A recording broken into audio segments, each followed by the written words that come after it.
বিভিন্ন স্বাদের গল্প শুনতে অবশ্যই সাবস্ক্রাইব করুন তোমার আমার গল্প বাড়ি হানা বাড়ি।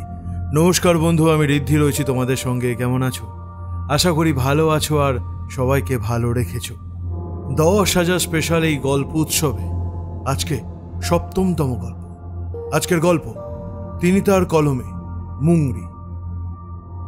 আজকের গল্পটা একটু অন্যরকম স্বাদের, সেটা তোমরা শেষ পর্যন্ত শুনলেই বুঝতে পারবে। চলো তাহলে আজকে গল্পটা শুনে নেওয়া যাক। আজকে গল্প পাঠে শুভ, গল্পটি শেষ পর্যন্ত শোনার অনুরোধ রইল।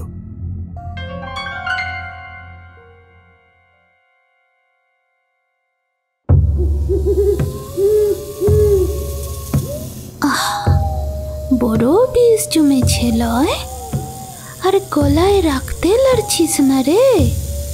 খুব সাবধান, আমি মুংরি বেঁধে নিয়েছি, আমার সাথে চালাকি নয়। খেলে কেনে, না খেলে বাঁচবি কেমন করে রে? শুকিয়ে মরে যাবে যে। তা তো আমি হতে দেব কলাই, তোদের যে বাঁচতে হবে। তোরা মরে গেলে আমি বিষ পাবো কোথা? আর না পেলে আমি বাঁচবো কেমন করে? ঠিক কথা। বিষ ডাকিনীর প্রাণী বাঁচে বিষধর সাপের মুখে মুখ দিয়ে তার গলা থেকে টেনে নেওয়া তাজা কড়া বিষ পান করে। এই কাজ প্রতিদিন একবার করতে না পারলে ডাকিনীর প্রাণ সংশয় দেখা দেয়। শুধুমাত্র এই জন্যেই তো পাপ আত্মাগুলো মরদেহ থেকে বদলে সর্পদেহ করে নিয়েও পাপীগুলোকে নিকেশ করতে পারে। পুষে রেখেছে নিজের কাছে। যতই রাগ হোক না কেন, তাদের বিষ দাঁতগুলো না ভেঙে তাদের নিজের হাতে খাওয়ায় সে। অনেকদিন ছাড়া হলেও তাদের খাওয়াতে হয়, নয়তো শরীরের বিষ কমে যাবে। এই যেমন এখন খাওয়াচ্ছে। দীর্ঘদিন না খেয়ে থাকার জন্যেই সহজে দুধ গিলতে পারে না। আর তখনই মাথায় বিষাক্ত আগুন জ্বলে ওঠে বিষ ডাকিনী স্বরূপা মুংরি বেদেনী। বিষধর সাপের ফনা নিজের হাতের বড় বড় ধারালো নখযুক্ত আঙুলগুলোর পেছনে পেঁচিয়ে ধরে। সাপগুলোকে মুঠিতে চেপে ধরে দুধের বাটির ভিতরে। একটা সাপ কিছুতেই ফনা নামাতে চাইছে না। মুংরি চাপ দিচ্ছে, খা খা বলছি কেনে। কিন্তু সাপটা কথা শুনছে না। এ কি অবাধ্যতা! বেদেনীর রাগ চরমে উঠল। খাবি কলাই? তুই খাবি কলাই? চিবিয়ে চিবিয়ে বলল, তবে আয় কেনে, তুই মর যা, তুই মর। বলেই দু হাতের 10টা ধারালো নখের ছুরি দিয়ে 3.5 হাত লম্বা 8 বিঘত চওড়া রাজকেউটেটার শরীরের 2 প্রান্ত ধরে দাঁতে দাঁত ঘষতে ঘষতে মুখে বিকট আওয়াজ করে টেনে দিল একটা মোক্ষম টান। মট করে মোটা চামড়া ফেটে যাওয়ার আওয়াজ শোনা গেল। গলগলিয়ে বেরিয়ে এলো নীল শরীরের লাল রক্ত। সেই রক্তে চোখ রেখে হেসে উঠল বিষ ডাকিনী। তার সেই আকাশ পাতাল বিদীর্ণ করা হাসি শুনে আশেপাশে ঝাঁপিতে গুটিয়ে থাকা ও মাথার উপর ঝুবড়ির চাল থেকে উল্টো হয়ে ঝুলতে থাকা আরো অসংখ্য বিষধরেরা সাপ হয়েও বিষের ভয়ে নীল হয়ে গেল।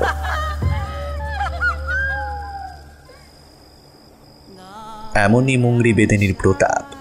রাতটা আসলে শুক্লা চতুর্দশীর রাত হলেও কনকনগর রাজ্যের মহাশ্মশানের নৈরিত কোণে বিজাতীয় বস্তুতে পরিপূর্ণ সেই ভয়াল দর্শন ঝুপড়ির চারপাশটা কেমন যেন কালি মাখা। মাথার ওপরের বিশাল পাকুড় গাছটা শাখা প্রশাখা মেলে চাঁদের আলোর মুখে একটা ঘন চাঁদোয়া তৈরি করে রেখেছে। সেই ঘেরাটো পেরিয়ে এক ফোঁটাও জ্যোৎস্না আসার উপায় নেই নিচের মাটিতে। সচরাচর শ্মশানের এই পরিত্যক্ত দিকটাতে রাজ্যের কেউ পা রাখে না। অবশ্য সবাই যে রাখে না তা নয়, নিজ উদ্দেশ্য সাধনের জন্য কখনো কখনো কাউকে হয়তো আসতে হয় এই ঝুপড়িটার সামনে। আর তারপর একটা চাপা ঘষা গলার অচেনা দুর্বোধ্য মন্ত্রপাঠের শব্দে ভারী হয়ে ওঠে মহাশ্মশানের বুক। তার সঙ্গে সঙ্গত করে শ্রীগালের কান্না আর কাল পেঁচার ভয়াল ডাক। মিনি সংলা বুধুয়ে মশাই অগম কালি বিশদেতে গবিধা সাপ চিতা কাটি লিগা গ দেহ অবিশ্বকালি খা সা কংলা ধাতুম আমাই নারাং শিবা বিশ্বদাতুম সংলা বুধুয়ে মশাই বেনাম হই গ সংলা বুধুয়ে মশাই বেনাম হই গা। আর তারপরই উদ্দেশ্য সিদ্ধির আনন্দে উদ্বেল হয়ে ওঠে আগত আগন্তুক। মুংরি বেদিনীর বিষমন্ত্র যে অব্যর্থ, যাতে বেদেনী হলেও তার এক ভিন্ন পরিচয়ও আছে। আসলে সে ডাকিনী মন্ত্রে সিদ্ধা এক অশুভ শক্তিময়ী সিদ্ধ ডাকিনী। তার মন্ত্র চালনে উদ্দেশ্য সিদ্ধ না হয়ে কি উপায় আছে?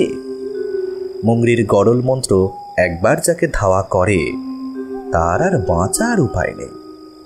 এমনই তার অশুভ অপশক্তির দাপট। কিন্তু অশুভ সত্তার সবটুকুই তো আজ সন্ধ্যায় হোলিকা দহনের পবিত্র আগুনে দগ্ধ হয়ে গিয়েছে। কনকনগর রাজ্যে দোলযাত্রার আগের দিন সন্ধ্যায় প্রতি বছরের মতোই এই বছরও হোলিকা দহনের আয়োজন করা হয়েছিল। বহু প্রাচীন এই উৎসব আজও সাড়ম্বরে পালন করে আসছেন রাজা আদিত্যদেব। রাজ্যের উন্মুক্ত প্রাঙ্গণটিতে একটি সুবিশাল বিচুলি নির্মিত নারী মূর্তি স্থাপন করা হয়। তারপর যথাসময়ে রাজপুরোহিতের নির্ধারিত শুভক্ষণে অগ্নিসংযোগ করা হয় সেই মূর্তির অঙ্গে। মনে করা হয় ওই মূর্তি দগ্ধ হওয়ার সঙ্গে সঙ্গে দগ্ধ হয়ে শেষ হয়ে যাবে সমস্ত জাগতিক ও মহাজাগতিক অশুভ কুপ্রভাব। ঠিক যেভাবে দৈত্য হিরণ্যকশিপুর বোন সকল অশুভ শক্তির অধিকারিণী হোলিকার বিনাশ হয়েছিল, তার নামেই এই সুপ্রাচীন হোলিকা দহন উৎসব। অশুভ শক্তিকে ভস্ম করে শুভ শক্তির জাগ্রত হওয়ার উৎসব। কিন্তু সে তো পুরাণকালের কথা। এ যুগে অশুভ শক্তিকে কি অত সহজে বিনষ্ট করা যায়? সম্ভবত যায় না। আর তাই চাপা হাসিতে ভরে ওঠে মহাশ্মশান। উদ্দেশ্য কি তাহলে পূর্ণই হলো সেই আগন্তুকে? নিজের প্রাণের বিষাক্ত বাসনা নিয়ে যে এসে দাঁড়িয়েছিল মুংরি বেদিনীরূপী বিষ ডাকিনীর ডেরায়।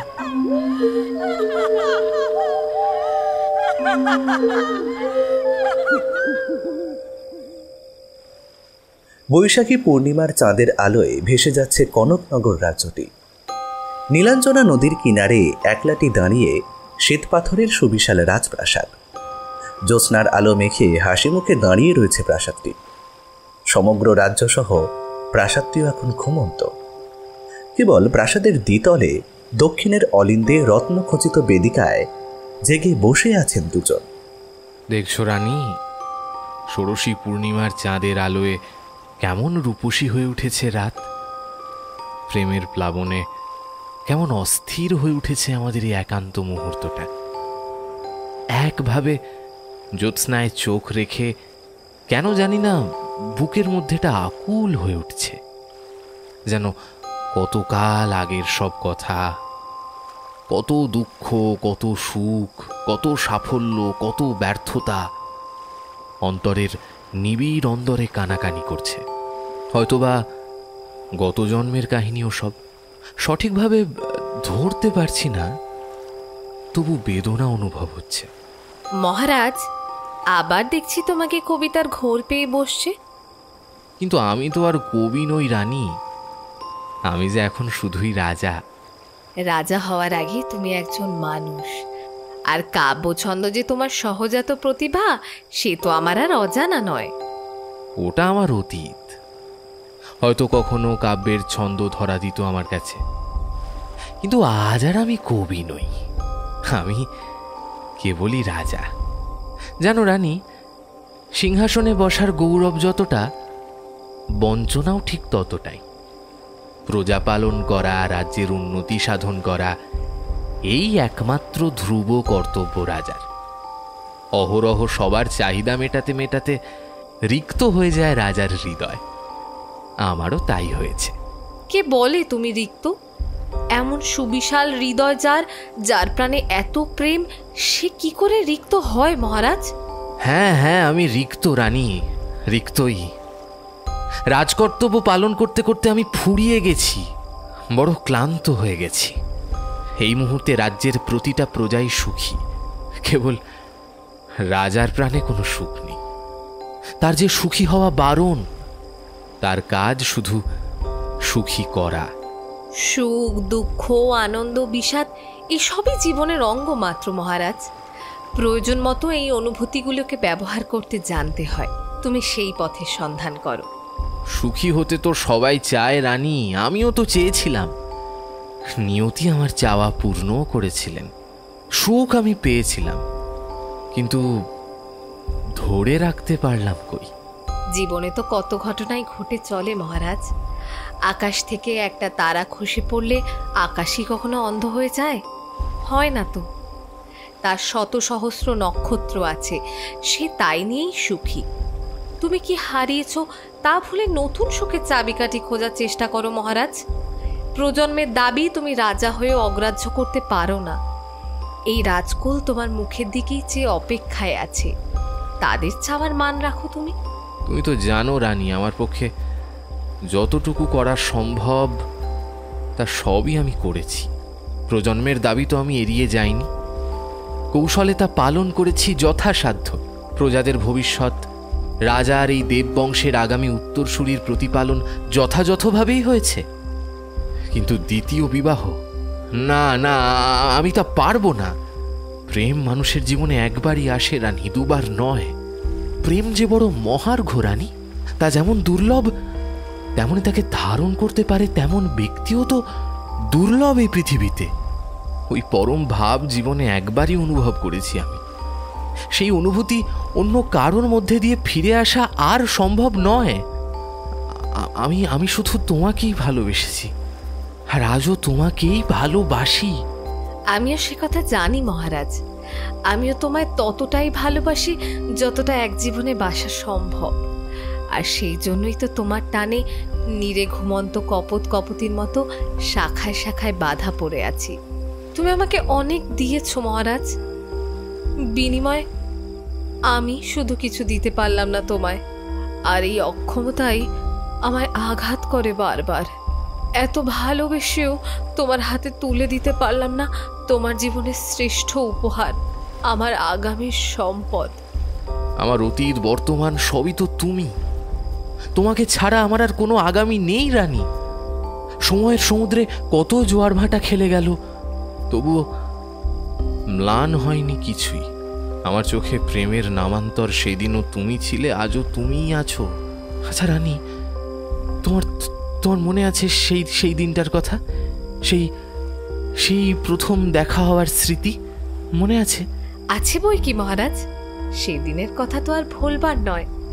তখন বসন্তকাল, অশ্বপৃষ্ঠে একাকী নগর ভ্রমণে বেরিয়েছিলে তুমি। নগরের প্রান্তে নীলাঞ্জনার তটে সবুজ বনভূমি তখন ফুলে ফুলে রঙিন।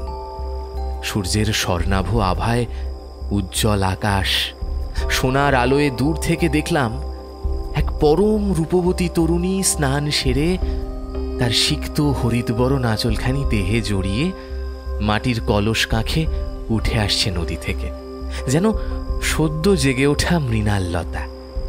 চাঁপা ফুলের মতো দেহবর্ণ তার, ঘন কৃষ্ণ কেশাগ্র থেকে মুক্তার মতো ঝরে পড়ছে জলবিন্দু। নিজের অজান্তেই এগিয়ে গেলাম নদীর দিকে। হঠাৎ সামনে এক অশ্বারোহীকে দাঁড়াতে দেখে চমকে উঠেছিলাম আমি, তাকিয়েছিলাম তোমার মুখে। মনে আছে প্রথম দেখলাম তোমার সেই পদ্মপাপড়ির মতো আয়ত দুটি চোখ, গহীন নীল সাগর যেন সমাহিত হয়ে আছে ওই দুই চোখে। তুমি বলো দেখি, আমাকে প্রথম দেখে মুগ্ধ হয়েছিলে কিনা? হ্যাঁ, হয়েছিলাম তো, কিন্তু মুগ্ধ হওয়ার আগে ভয়ও পেয়েছিলাম সেদিন। নির্জন নদী তটে একাকিনী আমি, হঠাৎ কনকনগরের যুবরাজ সামনে এসে পড়ায় লজ্জা আমাকে সংকুচিত করেছিল।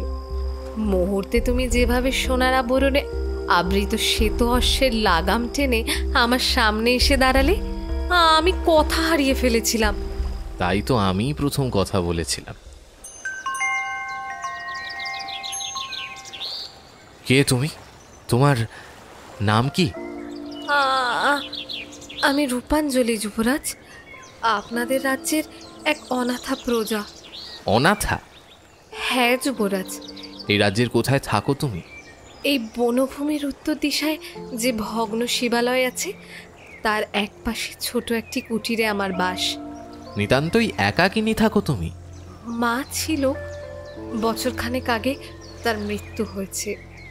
বাবাকে কখনো চোখে দেখিনি, তার কথা কিছু জানিও না। মা চলে যাওয়ার পর ওই শিবালয়ের পূজাহীন দেবতাই আমার অভিভাবক। এই যে কলসি দেখছেন, এতে আছে নীলাঞ্জনার জল। এই জলে তার পুজো করে বনের ফুল তাকে নিবেদন করে তার চরণেই আমার জীবন অতিবাহিত করি। আমি সঙ্গীহীনা, প্রকৃতার্থেই একাকিনী। এবার শ্বেত অশ্ব থেকে নেমে এলেন যুবরাজ অনঙ্গদেব। রূপাঞ্জলি, তুমি কি জানো তুমি সার্থক নামা? সত্যিই তোমার রূপরাশি যেন প্রেমের দেবতার পায়ে অর্পণ করা প্রেমিক হৃদয়ের একরাশ শুভ্র যুথিকার অঞ্জলি। আজ তোমাকে প্রথম দেখলাম আমি, আর প্রথম দর্শনেই আমাকে মুগ্ধ করলে তুমি। বলতে বলতে নিজের কণ্ঠের বহুমূল্য মুক্ত হারমোনি খুলে রূপাঞ্জলির কণ্ঠে পরিয়ে দিলেন অনঙ্গদেব। হতচকিত রূপাঞ্জলি। চমকপ্রদ মুহূর্তে হাতের আগল দুর্বল হয়ে খসে পড়ল জল ভরা মাটির কলসিটি। ইতিউতি ছড়িয়ে পড়ল নীলাঞ্জনার জল। সর্বাঙ্গে যেন শিহরণ খেলে গেল রূপাঞ্জলির। হায়, দেবতাকে সে জল আর অর্পণ করা হলো না, কিন্তু তাতে রুষ্ট হলেন না দেবতা, বরং বর দিলেন অলক্ষ্যে। অনঙ্গ বললেন, আজ এই মুহূর্ত থেকে তোমার একাকিত্ব ঘুচল, আর তুমি অনাথা নও। আমি কনকনগরের যুবরাজ অনঙ্গদেব। এই বনভূমি, এই নীলাঞ্জনা নদী, ওই সুনীল আকাশ আর ঋতুরাজ বসন্তকে সাক্ষী রেখে তোমাকে আমার অর্ধাঙ্গিনী করলাম।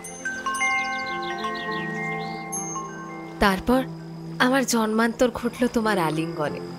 আমি অনাথা, একাকিনী, অভাগিনী নারী, আর তুমি রাজা আদিত্যদেবের পুত্র যুবরাজ অঙ্গনদেব।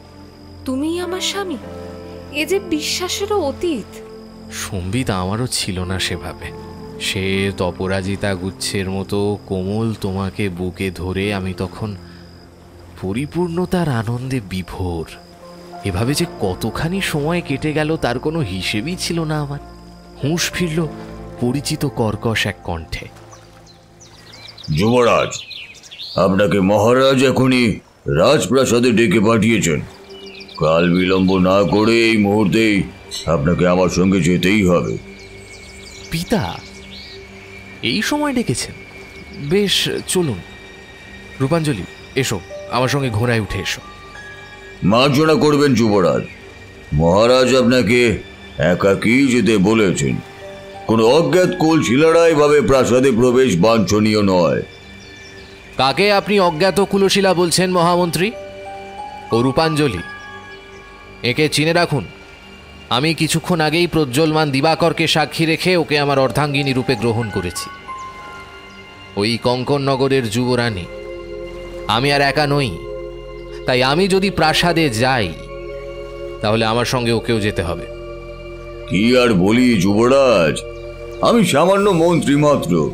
চূড়ান্ত কথা মহারাজই বলবেন। চলুন যাওয়া যাক। শ্বেত অশ্বের পিঠে নববধূ রূপাঞ্জলিকে নিয়ে প্রাসাদ অভিমুখে রওনা দিলেন অনঙ্গদেব। তার পিছনে একটা বাদামি ঘোড়ায় চলতে লাগলেন মন্ত্রী চন্দ্রভট্ট। যুবরাজ অনঙ্গদেব স্পষ্টতই বুঝতে পেরেছেন চন্দ্রভট্টের মনে ক্রোধ জেগেছে। মন্ত্রীর দিক থেকে ভাবলে অবশ্য তারও কারণ আছে। চন্দ্রভট্ট তার একমাত্র কন্যা সুরভিকে রাজবধূ করার আপ্রাণ চেষ্টা করে চলেছেন কিছু বছর ধরে। মহারাজ আদিত্যদেব সরল প্রাণ মানুষ। মন্ত্রীর দেওয়া এই প্রস্তাবে তিনিও এক প্রকার সম্মতই ছিলেন, কিন্তু অনঙ্গদেবের অন্তরে সুরভির জন্য বিশেষ কোনো অনুভূতি জন্মায়নি কখনো। তাই মন্ত্রীর চেষ্টাও আর ফলপ্রদ হয়নি। কিন্তু তাই বলে এভাবে যে এক পথের ভিখারিনী রাজরানী হয়ে যাবে তাও তার কল্পনায় আসেনি। কিছু সময় আগে যখন অনঙ্গদেব রূপাঞ্জলির কণ্ঠে তার গলার মুক্তাহারখানি পরিয়ে দিলেন, তখনই চন্দ্রভট্টের নিয়োগ করা বিশেষ গুপ্তচর যুবরাজের বিরূপ আচরণের সংবাদ পৌঁছে দেয় মন্ত্রীর কানে। চন্দ্রভট্ট তখনই সময় নষ্ট না করে সমস্ত কথা গিয়ে তোলেন মহারাজ আদিত্যদেবের কানে। রাজা তৎক্ষণাৎ মন্ত্রীকে পাঠান নীলাঞ্জনা নদীর তীর থেকে যুবরাজকে ডেকে আনবে। সেই কর্তব্যই পালন করেছেন চন্দ্রভট্ট। এবারে সকলে এসে পৌঁছলেন প্রাসাদের সিংহদ্বারে। তোমাকে নিয়ে পিতার সামনে এসে আমি দাঁড়ালাম। তুমি তখনও এক বস্ত্রা, নিরাভরণা, রাজবধূ জনচিত কোনো সাজসজ্জাই নেই তোমার দেহে। কেবল চাঁদের আলোর মতো উজ্জ্বল সেই মুক্তাহারখানি ছাড়া। আমি তখন ভয়ে লজ্জায় সংকোচে বিহ্বল। আমার সামনে মহারাজ আদিত্যদেব, আর আমি তার সামনে এভাবে। মনে আছে পিতা সরাসরি প্রশ্ন করেছিলেন আমাকে, অনঙ্গ, আমি যা শুনছি তা কি সত্যি? তুমি কি সত্যি ওই অজ্ঞাত কুলশীলা ওই কন্যাকে বধূরূপে গ্রহণ করেছ? হ্যাঁ পিতা, প্রকৃতি ও ঋতুরাজ বসন্তকে সাক্ষী রেখে বিবাহ হয়েছে আমাদের। এই বিবাহ কি আদতেই সিদ্ধ মহারাজ? রাজজ্যোতিষী ওই কন্যার কোষ্ঠী বিচার করেননি। আমরা এখনো জানি না ওই কন্যা সুলক্ষণা নাকি ঘোর দুর্ভাগ্য নিয়ে এসেছে নিজের সঙ্গে। আদৌ ওই কন্যা যুবরাজের উপযুক্তা কিনা তা কিন্তু আমরা এখনো জানি না। বেশ, রাজজ্যোতিষী, আপনি ওই কন্যার হস্তাক্ষর বিচার করে দেখুন তো, ওই কন্যা এই রাজবংশের উপযুক্ত কিনা। এগিয়ে এলেন রাজজ্যোতিষী মাল্যবান। হস্তরেখা বিচারে কোনো প্রয়োজন নেই মহারাজ। এ কন্যার মধ্যে এমন কিছু লক্ষণ ফুটে উঠেছে যা দেখে আমি বুঝতে পেরেছি এ কন্যা সত্যি সুলক্ষণা। হ্যাঁ, রমণী কুলে 4 প্রকার রানী আছে: বদ্দিনী, চিত্রিণী, শঙ্খিনী ও হস্তিনী। যুবরাজের আনায় কন্যা অর্ধচন্দ্রাকৃতি ললাট, কুঞ্চিত কৃষ্ণকে সুধাম, পদ্মের মতো চোখ আর সুললিত দেহ বল্লরী সাক্ষ্য দিচ্ছে এ কন্যা যথার্থই পদ্মিনীর রানী। আর পদ্মিনী রানী রমণীকুলে সর্বোত্তমা। এই কন্যা সর্ব অর্থেই সুলক্ষণা। রাজজ্যোতিষী মাল্যবান মুখে এ কথা বললেন ঠিকই, কিন্তু আরেকটি কথা মুখে এনেও বলে উঠতে পারলেন না। মনে মনে ভাবলেন, এমন করে বলি যে এই কন্যা সর্বসুলক্ষণা হলেও হাততে এখনো জন্মা। সামনে ওর ঘোর বিপদ, প্রাণ সংশয়ের লক্ষণ সুস্পষ্ট। সব বুঝে ওই সুন্দর সময় আমি কথা বলি কি করে যুবরাজকে? হ্যাঁ, কি করে বলি? বলতে পারলেন না মাল্যবান। সবার অগোচরেই কথাটা থেকে গেল। রাজজ্যোতিষীর কথা শুনে পিতা কুলপুরোহিতকে ডেকে পাঠালেন। সেই দিনই গোধূলি লগ্নে সাড়ম্বরে বিবাহ বন্ধনে আমরা বাধা পড়লাম। কল্পনারও অতীত সুখে সুখী হলাম আমিও তখন সেই 23 বৎসর বয়সের যুবরাজ। তোমার প্রেম মাধুর্যে নতুন কাব্যের ছন্দ খুঁজে পেলাম আমি।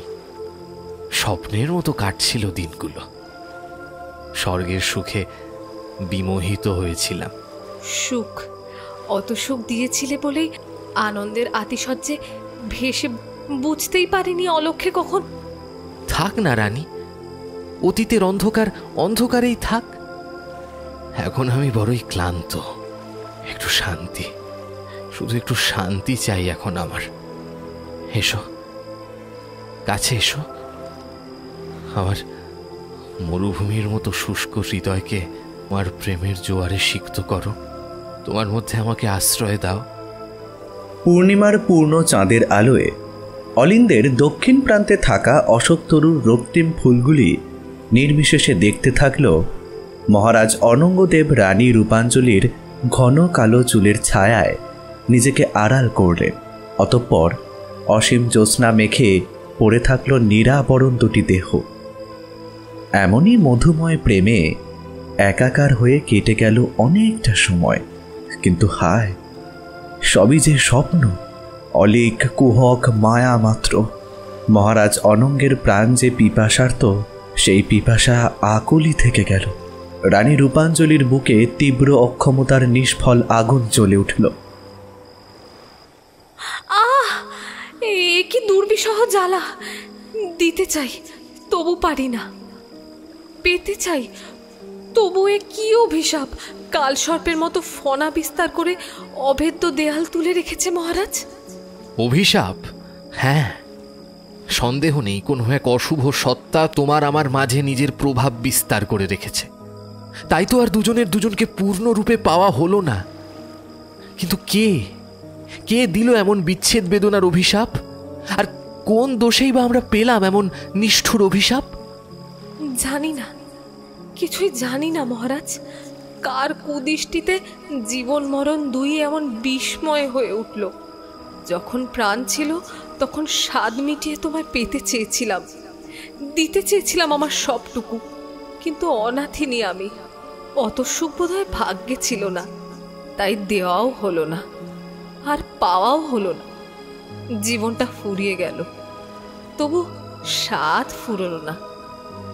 সে যেন এক নীলমণি লতা, মরতে মরতেও একটু ভালোবাসা পাওয়ার আশায় সে মুখ তুলে তাকাতে চাইল সূর্যের দিকে। সূর্যের আলো যেমন সবাই চায়, ঠিক তেমনি সূর্য নিজেও সূর্যমুখীর প্রেম প্রত্যাশী। আমিও তো তোমায় সূর্যের আলোর মতোই নিবিড় আলিঙ্গনে বাঁধতে চেয়েছিলাম, কিন্তু পারলাম না। মৃত্যু এসে কেড়ে নিয়ে গেল তোমায়। আমি কোথাও যাইনি মহারাজ, দেখো দেখো আমি তোমারই আছি, কিন্তু মিলন বুঝি আর সম্ভব নয়। অজানা অভিশাপ মৃত্যুর পরেও আমাকে মুক্তি দিল না, তাই বারবার ফিরে ফিরে আসা, আবার ব্যর্থ হৃদয়ে ফিরে চলে যাওয়া। না, যেও না, যেও না রানী, জীবিত হও মৃত হও, তুমি তো আমারই। দুজনের বুকে এত প্রেম, তবু কেন এই দূরত্ব? জানি না, সে কথা আমার জানা নেই মহারাজ। অবশেষে রজনী ফুরিয়ে এলো। নিজেকে প্রিয় আলিঙ্গন থেকে মুক্ত করে নিলেন রূপাঞ্জলি। ভূমিতে পড়ে থাকা স্থলিত বস্ত্রাদি পরিধান করলেন তিনি। তারপরে বললেন, আজ আর সময় নেই মহারাজ, আমার যাওয়ার সময় হলো যে। কিন্তু কিন্তু আমার অতৃপ্তি, আমার হৃদয়ের অপূর্ণ আকাঙ্ক্ষার কি হবে রানী? তোমার অপূর্ণ স্বাদ পূর্ণ করার চেষ্টাতেই তো আমি ফিরে আসি বারবার, আবার আসবো। আসছে পূর্ণিমায় এমনই চাঁদের আলোর সঙ্গে তোমার কাছে আসবো আমি। তুমি অপেক্ষা করো ওই দক্ষিণের অলিন্দে। এবার আমি আসি। এসো, আমি অপেক্ষা করব, তুমি আবার এসো। দুজনেরই চোখে জল। সিক্ত চোখে রাজা দেখতে থাকলেন প্রতি পূর্ণিমার রাতের সেই চেনা দৃশ্যটি। রানী রূপাঞ্জলির অপরূপা মূর্তি ধীরে ধীরে যেন জ্যোৎস্নার সঙ্গে একাকার হয়ে মিলিয়ে গেল চাঁদের সীমানায়। চলে গেলেন রূপাঞ্জলি, কিন্তু সে গেল না, তার যাওয়ার উপায়ও তো নেই।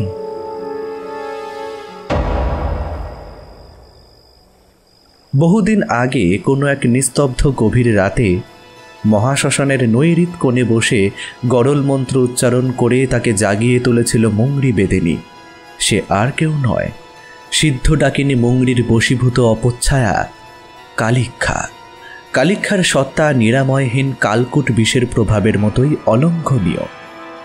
যার নামে তাকে চালনা করা হয়, সে তার জীবন মরণ সবটুকু গ্রাস করে নেয়।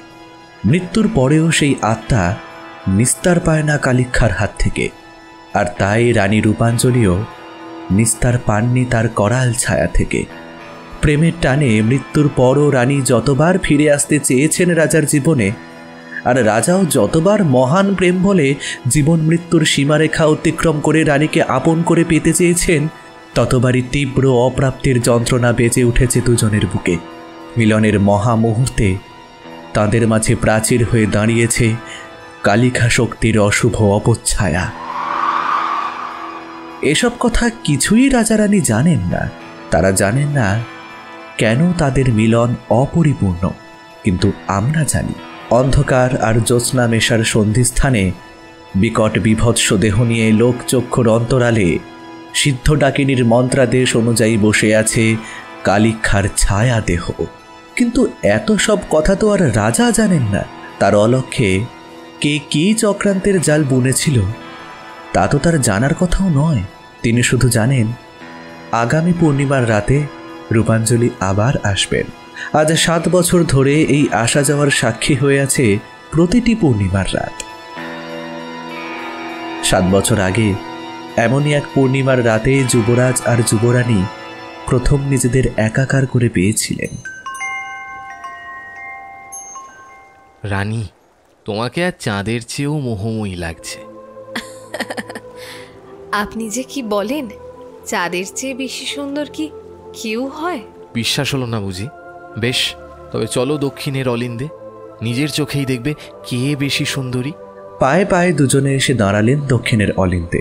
অলিন্দ প্রান্তে থাকা অশোক তরুটি সোহাগী জ্যোৎস্নায় লজ্জাবতী হয়ে দাঁড়িয়ে আছে। লজ্জা পেলেন রূপাঞ্জলিও। চাঁদের কোমল আলোয় সেই লজ্জা মাখা মুখ কি মধুরী না লাগলো অনঙ্গদেবের চোখে। তিনি বললেন, এবার বিশ্বাস হলো তো যে তুমি শ্রেষ্ঠ সুন্দরী? রানী কোনো উত্তর দেওয়ার আগেই তাকে বুকে টেনে নিলেন যুবরাজ অনঙ্গদেব। রূপাঞ্জলি বলে উঠলেন, এ কি করছো তুমি? যা, তুমি বলে ফেললাম যে। তুমিই তো বলবে। আপনি যেন বহু দূরের, তুমি যেন কত কাছের, তুমি তো আমার চির পরিচিত।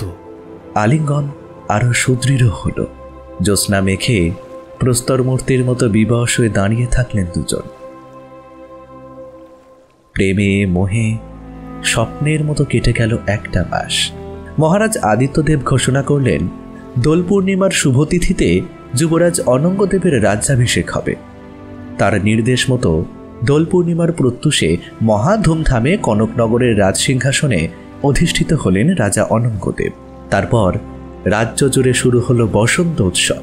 কুমকুম আবির গুলালে রাঙা হলো রাজপথ। আর এই পথ পেরিয়েই মুংরি বেদেনীর ঝুপড়ির সামনে এসে দাঁড়ালেন মন্ত্রী চন্দ্রভট্ট। কাল রাতে যখন রাজ্যের প্রাঙ্গণে সবাই মেতে উঠেছিল হোলিকা দহনের উৎসবে, অশুভ শক্তি বিতারণের আনন্দে, ঠিক তখনই নিজে থেকেই যেচে অশুভ শক্তির দ্বার প্রান্তে এসে দাঁড়িয়েছিলেন চন্দ্রভট্ট। তখন সবেমাত্র তিনি এসে দাঁড়িয়েছেন মুংরি বেদেনীর দরজায় আর ভাবছেন যে কেন করে নিজের উপস্থিতি জানান দেবেন ঝুপড়ির মধ্যে থাকা অদ্ভুত প্রকৃতির ব্যক্তিটিকে। ঠিক তখনই, এ কি গা, আজ আমার দুয়ারটোতে এ কে এলো গা? এ রাজ্যের মন্ত্রী আজ আমার দুয়ারটোতে কেনে? ঘরের ভেতর থেকে ভেসে এলো মুংরির কণ্ঠস্বর। যদিও ঘরের ভেতর থেকে তার চন্দ্রভট্টকে দেখতে পাওয়ার কথা নয়, তবু খুব একটা অবাক হলেন না চন্দ্রভট্ট। মুংরির অতিলৌকিক ক্ষমতার কথা তিনি জানেন। তিনি জানেন মুংরি বেদেনীর আসল পরিচয়। আর তা জানেন বলেই অন্য কোথাও না গিয়ে তিনি সোজা এসে উপস্থিত হয়েছেন এই স্থানে। কথাতেই তো আছে, বিপদকালে আপনজনকেই আঁকড়ে ধরে মানুষ। তাই তো চন্দ্রভট্ট এসে দাঁড়িয়েছেন মুংরির দরজায়। আবারও শোনা গেল মুংরির কর্কশ কণ্ঠস্বর। তবে এবার আর ব্যঙ্গ নয়, রীতিমতো আদেশের ভঙ্গিতে সে বলল, এসো গা, ঘরের ভিতরটাতে এসো কেনে? এত দূর পথ পেরে যখন এই মুংরি বেদেনীর ঠাঁইয়ে এইছ, তখন কাজ কামের কথা কিছু বলো।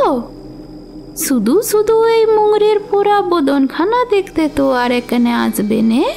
ঘরের ভেতরে ঢুকতে ঢুকতে চন্দ্রভট্ট বলে উঠলেন, না, শুধু শুধু নয়, একটি বিশেষ কারণে এখানে আমার আসা। দেখো মুংরি, যতই তুমি নিজেকে সামান্য বেদেনী বলে প্রচার করো না কেন, আমি তো জানি তোমার সত্য পরিচয়। আর তাই তো সাপের মতো হিস হিসিয়ে উঠল মুংরি। চুপ চুপ যাও কেনে? এসব কথা আঁদারেই থাক। কেনে সেই গোপন কোটর থেকে তাকে টেনে আনতেছ?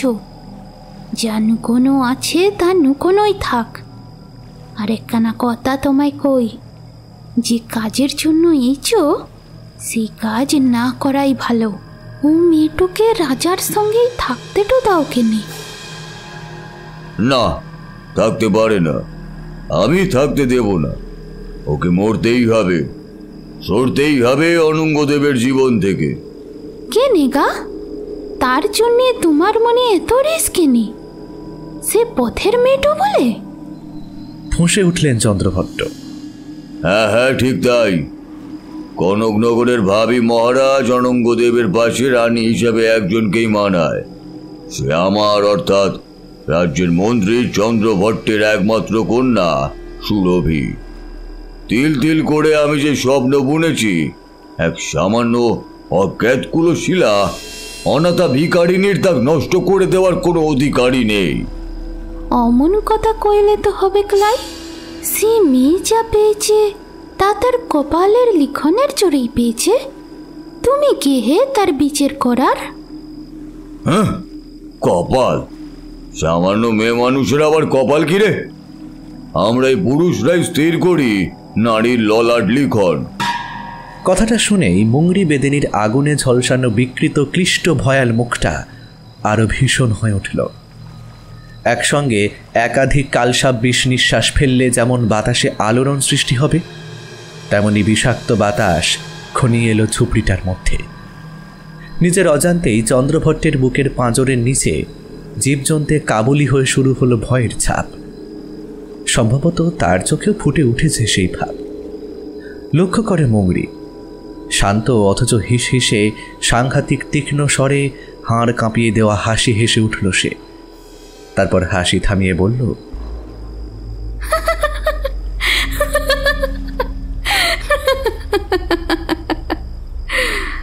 মেয়ে মানুষের ভাগ্য লিখন তোমরা পুরুষেরা তৈরি করো নাকি? তা মন্ত্রী মশাই, ভুলে গেছো বুঝি 22 বছর আগের কথা? আমার তো যতদূর মনে পড়ে, সেই দিন তুমি আর তোমার বড় ভাই মানে পুরুষ সিংহরা একটা মেয়ে মানুষের পায়ে ধরে জীবন ভিক্ষা চেয়েছিলে। সে যদি ভিক্ষা না দিত তবে তো আজ তোমায় আর আমার এই ডেরায় আসতেই হতো না গো। তাহলে কি আর আজ এত কথা তোমার মুখে ফুটতো? এই যে দেখছো আমার ঝাঁপিতে যাদের সব বশ করে রেখেছি, তাদেরই দলে তোমরাও থাকতে। একটা মেয়ে মানুষের দয়ায় তোমরা সাপ না হয়ে এখনো মানুষ হয়ে রয়েছ। ভুলে যেও না, ঝুংরি বেদিনী মরেছে ঠিকই, কিন্তু তার মেয়ে এখনো আছে, আর তার শক্তিটাও আছে। চন্দ্রভট্ট অত্যন্ত ভীত হয়ে পড়েছেন। অনুতপ্ত হলেন তিনি মনে মনে। না না, এই স্থানে ওই কথা বলা উচিত হয়নি তার। বেদিনী হোক, ডাইনি হোক, যাই হোক, সবার আগে তার পরিচয় যে সে একজন নারী। এক নারীর সামনে আর এক নারীর সমালোচনা করা অত্যন্তই অবিবেচকের কাজ। তার উপর এই ব্যাপারে মুংরি বেদিনীর সত্তার কথা যখন তিনি জানেন, তখন ভুল করেও তার ভুল করাটা উচিত হয়নি। তিনি খুব ভালো মতো জানেন বেদিনী যতটাই শক্তিধর ঠিক ততটাই ভয়ঙ্কর, আর তার চেয়েও অনেক বেশি নির্বোধ সে। ঠিক সাপের যেমন বিষ আছে কিন্তু বুদ্ধি বলে কিছু নেই, তেমনি মুংরি বেদিনীর বিষাক্ত শক্তি, তার প্রয়োগে সে যা ইচ্ছে তাই করতে পারে। কিন্তু ভালো মন্দ বিচার করে কর্মপন্থা স্থির করবার মতো বুদ্ধি নামক বস্তুটি তার মাথায় বিন্দুমাত্রও নেই। সে সরল, ঠিক সর্পের মতো। এক্ষুনি যদি কথার ভুল অর্থ বুঝে কায়াবদল মন্ত্র পড়ে, সে তার সঙ্গে হয়ে থাকা বেতের ঝাঁপি থেকে বাঁশি গোখরো কেউটে চন্দ্রবোরাদের দলে আর একটা সাপ ইচ্ছে করলেই সে বানিয়ে নিতে পারে। সত্যি বলতে তার ঝুপড়ির মধ্যে অগণিত ঝাঁপি রয়েছে, আর তার মধ্যে সর্বাঙ্গ কুণ্ডলী পাকিয়ে বিজাতীয় জাতের বিষধরেরা নিশ্চয়ই পড়ে আছে। বেশিরভাগটাই বেদিনীর মন্ত্র প্রয়োগের ফল ভোগ করছে। জন্মসূত্রে তারা আগাগোড়া সাপ ছিল না, বলা ভালো প্রাণীকুল শ্রেষ্ঠ জীব ছিল তারা, মানুষ ছিল তারা। কিন্তু মানুষ হয়েও অমানসিক তারা এখন নিজের পাপের শাস্তি ভোগ করছে, প্রায়শ্চিত্ত হচ্ছে তাদের। বেদিনীর পোষ্য হয়ে দিন কাটিয়ে তাদের দলেই ভিড়তে হবে যদি না চন্দ্রভট্ট আত্মসমর্পণ করে। বললেন, মাফ করো মুংরি, আমি সে কথা বলতে চাইনি। আমার আজকের বলতে যাওয়ার কথার মানে তা নয় যা তুমি ভাবছো। আমার কন্যা সুরভি আজীবন কায় মনোবাক্যে স্বামী হিসাবে কামনা করেছে যুবরাজ অনঙ্গদেবকে। আমার কন্যার রূপে গুণে তার অযোগ্য নয়, কিন্তু তার সত্ত্বেও তার বাসনা সিদ্ধ হলো না। আমি পিতা হয়ে তার এই বঞ্চনা সহ্য করতে পারছি না, তাই এসেছি তোমার কাছে একটা বিহিত চাইতে। কি চাও তুমি? মৃত্যু, মৃত্যু চাই, মৃত্যু। ওই সর্বগ্রাসী উপস্থিতিটার, ওই উড়ে এসে জুড়ে বসে অনাথা ভিখারিনীর মৃত্যু চাই আমি। অমন ফুলের মতো মেয়েটার মরণ হবে? ফুল নয় মুঙ্গরি, কাঁটা হয়ে বিঁধে আছে আমার মেয়ে সুরভির প্রাণে। ওই মেয়েকে যুবরাজ অনঙ্গদেবের সঙ্গে সুখী থাকতে কিছুতেই দেখতে পারবো না আমরা। তাদের সুখী দাম্পত্য দেখে আমার মেয়ে সুরভির জীবনটা অসুখে ভরে যাবে, তা আমি সহ্য করতে পারবো না। তাই ওকে মরতেই হবে, আর এই ক্ষেত্রে আমায় সাহায্য করতে হবে তোমায়। আমি তাই এসেছি তোমার কাছে। আর হ্যাঁ, আরো একটা কাজ করতে হবে তোমায়। সেটা কি বটে?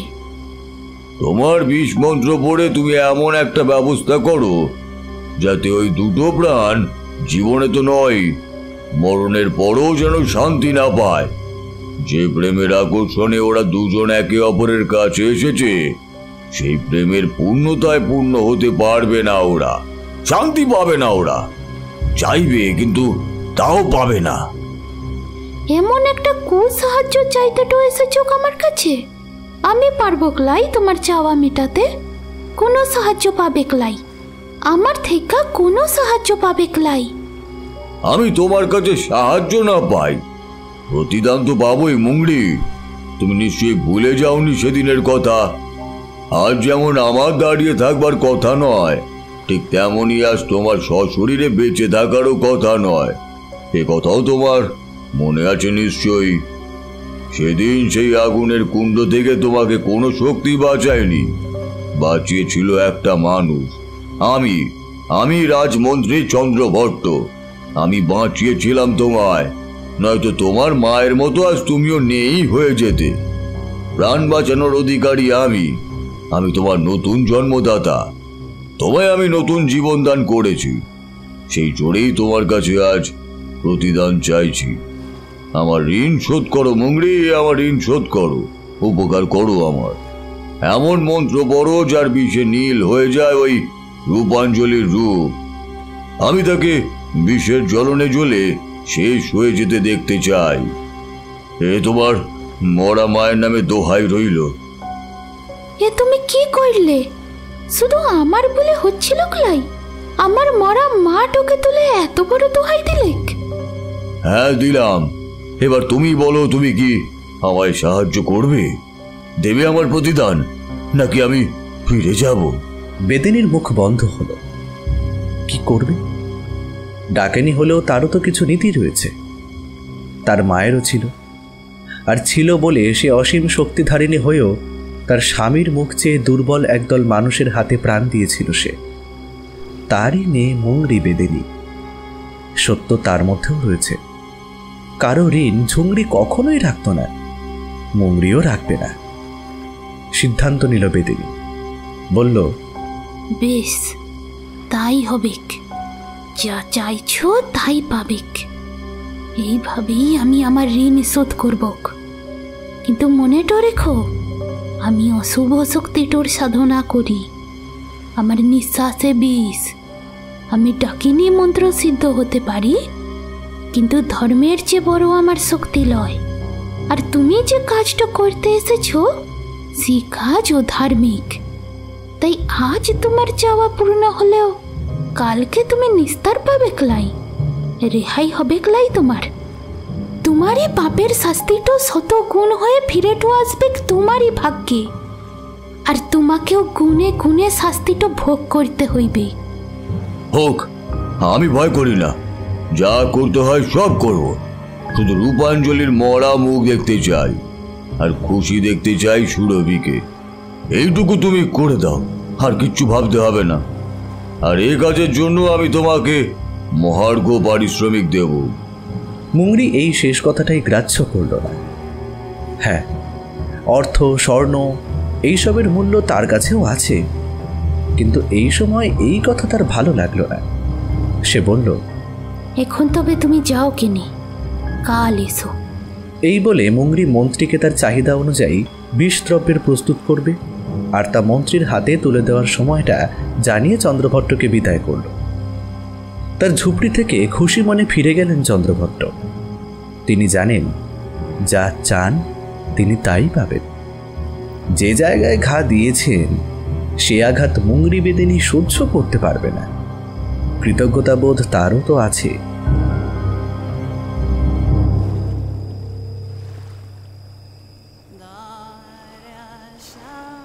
অন্ধকার ঝুপড়ির মধ্যে মুংরি বেদেনী পেতে বসল তার সাধন আসন। একটা স্ত্রী মকরের বিশাল দেহের চামড়ায় তৈরি আসন। মুংরি হাতে নিল 3টে সাপের ফণা দিয়ে গাঁথা তার জপের মালা। তারপর অন্ধকারে চোখ জ্বালিয়ে সে মহাবিষ ডাকিনীর বীজ মন্ত্র জপ করা শুরু করল। মুংরি ডাকিনীর বীজ মন্ত্র। आमिनी संगला बुधु ए मसाई अगम काली बिसोदते गो बिथा साप चिता काटी लिका गो देहो ओ बिसो कालिक खसा कंगला धातुम आ माई नरंग शिवा बिसो दातुम संगला बुधु ए मसाई बेनाम हुई गो। রাত বাড়তে লাগলো। চরাচরের জ্যোৎস্না আপন মাধুরী মিলিয়ে রাতকে দিন করে তুলেছে। কিন্তু পাকুর গাছের তলায় মহাশ্মশানে মুংরির ভয়াল ঝুপড়ির ভিতর অপার্থিব অন্ধকার। তার ঝুপড়িটা তৈরি হয়েছে বড় বড় তালপাতা দিয়ে। ঝুপড়ির দরজার মাথায় মাথায় কোনাকুনি ঝুলছে একটি গোসাপের খোলস, আর পৈঠায় পাতা আছে মুখোমুখি একজোড়া মদ্দা শকুনের শুকনো চাপড়া। এসব পেরিয়ে ঝুপড়িতে ঢুকলেই চোখে পড়ে উপর থেকে থরে থরে ঝুলিয়ে রাখা হয়েছে বিভিন্ন জাতির নানান মাপের সাপের চামড়া। শুধু মৃত নয়, অসংখ্য জীবিত সাপও। মধ্যে মধ্যে উল্টো দিকে মাথা করে ঝুলিয়ে রেখেছে মুংরি। সারাদিনে একবার সে নিজের হাতেই পাথর বাটি থেকে দুধ খাইয়ে দেয় তাদের। হ্যাঁ, ওদের শাস্তি চলছে, কিন্তু তবুও ওদের তো খিদে পায়। মুংরি ডাকেনি হলেও নির্দয় নয় এতটা যে কয়েদিদের না খাইয়ে মারবে। ঝুলন্ত সাপই শুধু নয়, বেদের নিজের হাতে বোনা মজবুত বেতের মুখবন্ধ ঝুড়িগুলোর ভিতরেও গোল হয়ে পাকিয়ে পড়ে আছে অসংখ্য বিষধর সাপ। তাদেরকেও মাঝে মধ্যে খেতে দেয় মুংরি। আসলে ওদের বাঁচতে হবে। ওরা না থাকলে, ওরা মরে গেলে দরকার হলে বেদিনী বিষ পাবে কোথায়? সে বিষ ডাকেনি, তার যজ্ঞের মূল জিনিসই তো বিষ। ওই বিষকেই মন্ত্র বলে ওষুধ, আবার মন্ত্র বলেই কাল করে তুলেছে সে। খরিদ্দারের কথা অনুযায়ী ওরা মরে গেলে তার পসার নষ্ট হয়ে যাবে যে, তাই ওদের খাওয়াবার দয়াটা করে সে। কথা শুনে কি মনে হচ্ছে মুংরি বেদিনী নিষ্ঠুর? না না, তা নয়। 27 বছর আগেকার কথা। মুংরিও তার মা ঝুংরির মতো নরম মনের ছিল একদিন। ঝুংরি বেদিনীর রূপ ছিল না ফুলের মতো নয়, আগুনের মতো। আর সেই আগুনেই পতঙ্গ হয়ে পুড়ে মরেছিল আজকের রাজমন্ত্রী চন্দ্রভট্টের জ্যেষ্ঠ ভ্রাতা বর্ণভট্ট। পাশের রাজ্য কৌটিল্যনগরে চিকিৎসা করতে গিয়েছিলেন বর্ণভট্ট। স্বনামধন্য আয়ুর্বেদ আশ্চর্য ছিলেন তিনি। সেই সূত্রেই তাকে বনাঞ্চলে ঘুরে বেড়াতে হতো ঔষধি বৃক্ষের খোঁজে। এমনই ঘুরতে ঘুরতে একদিন তার সামনে এসে পড়ে বর্ণভট্ট। ঝুংরি তখন যুবতী, হাতে বোনা বেতের ঝুড়ি, বেতের ডালা, পুতির মালা এইসব বিক্রি করতে করতে সে ক্লান্ত হয়ে বটের ছায়ায় বসে বিশ্রাম নিচ্ছিল। আনমনা যুবতীর শান্ত যৌবন রূপ দেখে মুগ্ধ হন বর্ণভট্ট। নিজেই গিয়ে বিবাহের প্রস্তাব দেন তাকে। ঝুংরি অসম্মত হলে বলপূর্বক তার পানি গ্রহণ করেন বর্ণ। তারপর তাকে নিয়ে ফিরে আসে নিজের রাজ্যে। ধর্মীয় মতে বিবাহ হয় তাদের, আর গোলযোগ বাঁধে তখন। ভট্টবংশের কুলগুরু সুরঙ্গাচার্য গণনা করে জানতে পারেন নববধূ ডাকিনী অংশজাত মহাডাকিনী স্বরূপা। অশুভ শক্তি রয়েছে তার মধ্যে। কোনোভাবেই একে গৃহে রাখা উচিত নয়। সমস্ত আত্মীয় পরিজন এবং সুধী ব্যক্তিবৃন্দ একই কথা বললেন।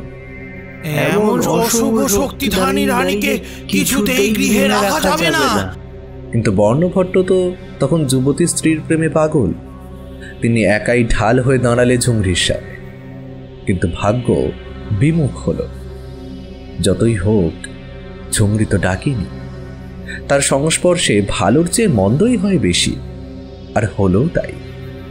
বিবাহের 6 মাস যেতে না যেতেই অঘটন ঘটতে শুরু করল। রাজ্যে দেখা দিল রাজ্যময় মহামারী, কখনো অতিবৃষ্টি, কখনো বা খরা। গৃহপালিত গবাদি পশু বিনা কারণেই মারা যায়। ফলে রাজ্যে দুধের অভাব দেখা দিল। শিশুরা না খেতে পেয়ে শুকিয়ে মরতে লাগল। এই ঘোর অশনির সংকেত। ভট্ট কুলগুরু এসে আদেশ দিলেন ওই ডাকিনী পাপিষ্ঠাকে সংসার থেকে বিতরণ করার, কিন্তু বর্ণভট্ট শুনলেন না। এমন করতে করতে পেরিয়ে গেল 4 বছর। এরই মধ্যে ঝুংরির গর্ভে জন্ম হয়েছে তারই মতো রূপসী এক কন্যার। কুলগুরু গুণে জেনেছেন কন্যাও ডাকিনী, তবে তার মার চেয়ে অনেক বেশি শক্তিশালী সে। অর্থাৎ রাজ্যে আরও ঘোরতর সর্বনাশ ঘনিয়ে আসছে। জন্মলগ্নেই নবজাতিকাকে হত্যা করতে বলেছিলেন তিনি, কিন্তু ঝুংরি করতে দেয়নি তা। ফলে মেয়েটির বয়স বেড়েছে। মুংরির যেদিন 5 বছর বয়স, সেই দিনই রাজ্যে বহিরাগত দস্যু আক্রমণ করল। ধুন্ধুমার যুদ্ধ শুরু হলো। মহারাজ আদিত্যদেব, দুর্ধর্ষবীর তার সেনাপতি প্রতাপ সিংহ সমস্ত সেনাদল নিয়ে সকলেই যুদ্ধ করছেন, কিন্তু তবুও জেতার কোনো আশা নেই। সমগ্র প্রজাকুল হাহাকার করে উঠল। আর তখনই শোনা গেল ভট্টকুলাচার্যের বজ্রকণ্ঠ, হাহাকার করে কেঁদে বা যুদ্ধ করে কিছুই হবে না। তোদের সর্বনাশ শিয়রে আসন্ন। যতক্ষণ ওই পাপিষ্ঠা নারী জীবিত রয়েছে, ততক্ষণ তোদের কারোর নিস্তার নেই। তবে আমরা কি করব ঠাকুর? কিসে আমাদের বিপদ কাটে? বিনাশ কর, নিকেশ করে দে ওই পাপ সত্তার। প্রজারা তাই করল।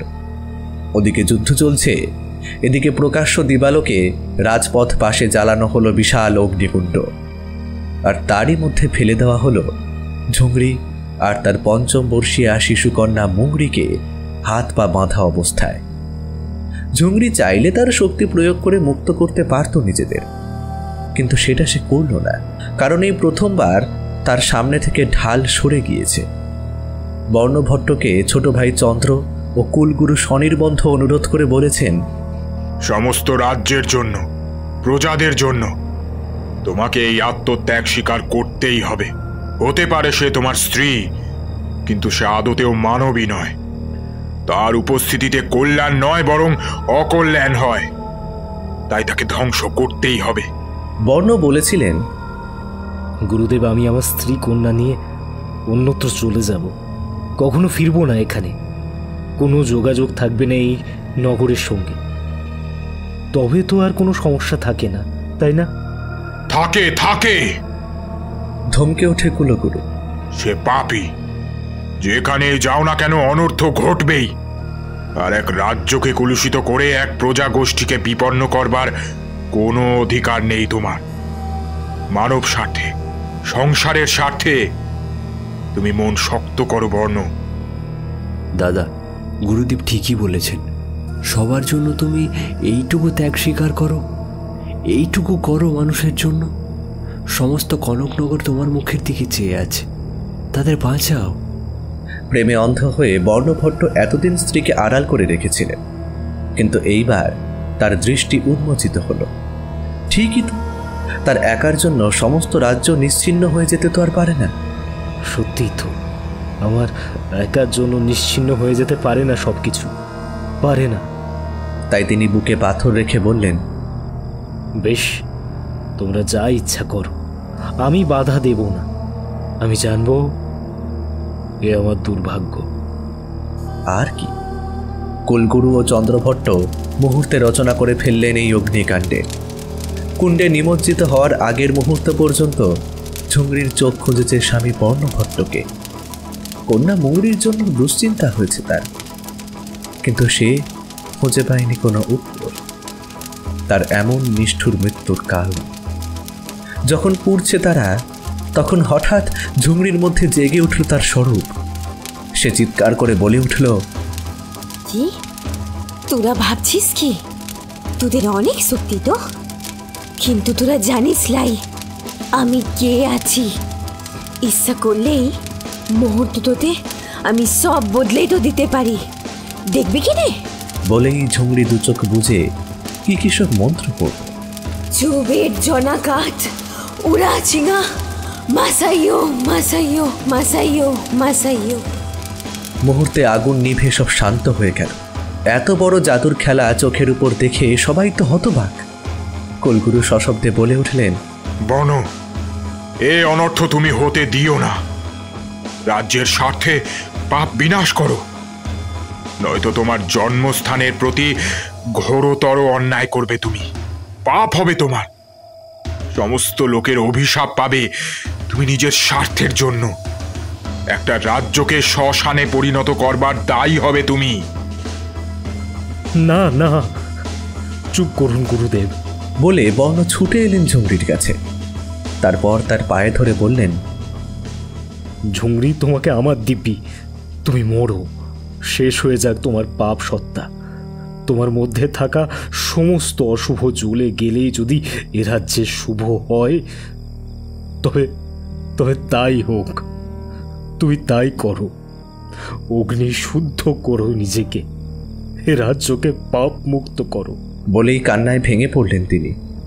শান্ত গলায় ঝুমরি বলল, আমার জীবনটো মরণটো সব তোমার। তুমি যখন মরতে বলছো তখন আমি মরবক। তবে মনে রেখো, নিজের জন্মে টোটে কারোর হাত তো থাকে লাই। আমারও ছিল ক্লা, বিনা দোষে শাস্তি তো পেলাম আমি।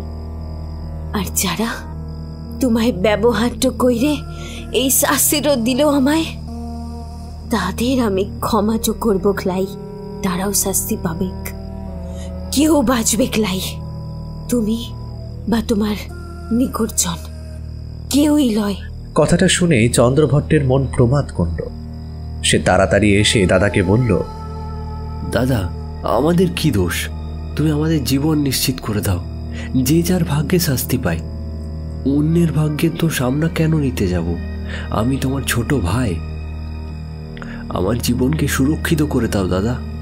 বর্ণভট্ট ঝুমরিকে বললেন, ঝুমরি, আমায় মারো, আমার দুঃখ নেই, কিন্তু তোমার কাছে অনুরোধ করে বলছি, আমার পরিবারের কোনো অনিষ্ট করো না। তোমার প্রতি আমার প্রেম আজও তেমনি আছে যেমন ছিল প্রথম দিন। আমি তোমাকে আজও ভালোবাসি। তোমার প্রতি এমন অন্যায় অনুরোধ করার জন্য আমায় ক্ষমা করো, আমায় ক্ষমা করো। বলেই বর্ণভট্ট গভীর কান্নায় ভেঙে পড়লেন। প্রিয় স্বামীর চোখের জল বোধ হয় আর সহ্য করতে পারল না ঝুমরি। যেমন মন্ত্র বলে আগুন নিভিয়েছিল, ঠিক তেমনই। আ চিঙ্গা সিকিবান লাগি হেরি সুকাবান হামাতি হামাতি হামাতি। মন্ত্রের জোরে আগুন জ্বলে উঠল আবার। সে জ্বলছে, আর জ্বলছে তার ছোট মেয়ে মুংরির দেহ। আগুনে পুড়লেও তার কষ্ট হচ্ছে না, কারণ সে জানে সে দয়া করে মরছে। সমস্ত রাজ্যের উপর দয়া করছে সে। কিন্তু মুংরি, অসহ্য জ্বালায় জ্বলছে তার দেহ। হঠাৎ দুটো হাত আগুনের মধ্যে খুঁজে পেল না যাকে খুঁজছিল তাকে। মুংরি কোথায়? ঝুমরি অবাক হলো। আসলে সে লক্ষ্য করেনি, যখন সে চোখ বুজে মন্ত্র পড়ে আগুন জ্বালিয়েছিল, ঠিক তখনই এক ফাঁকে মন্ত্রী চন্দ্রভট্টের নির্দেশে একজন প্রজা এগিয়ে এসে মায়ের পাশে থাকা মেয়েটাকে সরিয়ে নিয়ে চলে গিয়েছে মুহূর্তে। যা হোক, ডাকিনী বিদ্যা বলে অগ্নিদগ্ধ হওয়া অবস্থাতেই ঝুমরি সব জানতে পারল। ভাবল, যাক, ভালোই হয়েছে। তার প্রতি যারা অন্যায় করল তাদের শাস্তি দেওয়ার পথে বাধা তার স্বামী, বেঁধে রেখেছে তাকে ভালোবাসার দোহাই বন্ধনে। কিন্তু তার মেয়ে তো মুক্ত। যথেষ্ট দেখেছে সে, বুঝতে পেরেছে কিছু, বাকিটা ধীরে ধীরে বুঝবে। সেও ডাকিনী, মহা ডাকিনী হবে একদিন। যথার্থ সময় এলে সেই শাস্তি দেবে দোষীদের। এই ভেবে শান্তিতে আগুনে পুড়ে মরে গেল ঝুমরি বেদেবী। অত লোকের ভিড়ের মধ্যে কেউই লক্ষ্য করল না যে আগুনে পুড়ছে কেবল মা, মেয়ে নয়।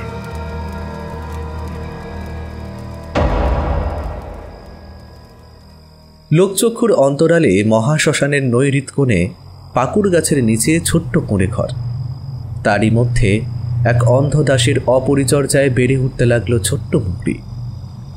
তার সুন্দর রূপ নষ্ট হয়ে গেছে, আগুনে পুড়ে ঝলসে গেছে তার মুখ।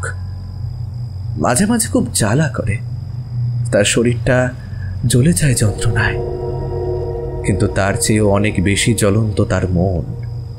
দিনে দিনে সে পোক্ত হচ্ছে, চিনতে পারছে নিজের স্বরূপ, আর বুঝতে পারছে অতীত, বর্তমান, ভবিষ্যৎ সব তার নখদর্পণে আসছে মহা ডাকিনী। সত্তায় বিষ মিশে ক্রমশ সমস্ত রাজ্যের চোখে সে বিভীষিকা হয়ে উঠেছে। এমনই করে কেটে গেল 13টা বছর। 18 বর্ষীয়া মুংরি বেদিনী এখন কনকনগরের ত্রাস হয়ে শ্মশানের নৈরিত কোণে সেই ভয়াল ঝুপড়ির মধ্যে বসে ক্ষেত্র বিশেষে মানুষের ভালো মন্দ দুই করে পারিশ্রমিকের বিনিময়ে। অবশ্য এ তার লোক দেখানো বাইরের কাজ, ভিতরের কাজ তার মায়ের প্রতি কর্তব্য পালন করা, দোষীদের শাস্তি দেওয়া। অসংখ্য দোষী শাস্তি পেয়েছে এর মধ্যে। ডাকিনী মন্ত্রে বশ হয়ে তারা ঘুমন্ত অবস্থায় ঘর ছেড়ে ছুটে এসেছে অন্ধকার পাকুড় গাছের নিচে। আর তারপর যে কি হলো তা শুধু জানে রাতের অন্ধকার। শতকরা 100 মানুষগুলো জাদুমন্ত্রের বিষ চালনায় মুহূর্তে মানুষ থেকে বিষাক্ত সাপে পরিণত হয়েছে, আর তাদেরই শীষ দিতে দিতে পোষ মানিয়ে ঝুপড়িতে ঢুকিয়ে ঝাঁপিতে পুরে বন্ধ করে রেখেছে। এর মধ্যে বৃদ্ধ ভট্টকুলগুরুও রয়েছেন। মুংরি তার কাজে সফল হয়েছে, ওই থাকে বরাবর। তবে চন্দ্রভট্টের প্রতি তার একটা আনুগত্য বোধ আছে। যতই হোক তাকে তো সেই বাঁচিয়ে রেখেছে। অবশ্য মানুষটা ভালো নয়, তাও মুংরির অজানা নয়। তবুও সে তার প্রাণদাতা, তাই তার এমন নিঠুর অন্যায় কথাটাও ফেলতে পারল না মুংরি। চন্দ্রভট্ট কিন্তু মুংরিকে দয়া করে বাঁচায়নি, বাঁচিয়েছিলেন এই কথা ভেবে যে ওই মেয়ে একদিন অসীম শক্তিধর হবে, আর তাকে নিজের নিয়ন্ত্রণে রাখতে পারলে চন্দ্রভট্টেরও শক্তির অভাব হবে না। রাজপদে আছেন তিনি, শত্রুর তো আর নির্দিষ্ট কোনো সংখ্যা নেই। প্রয়োজন মতো মুংরিকে দিয়ে বিনা যুদ্ধে তাদের পরাজিত করে পথ পরিষ্কার রাখবেন তিনি এই স্বার্থেই।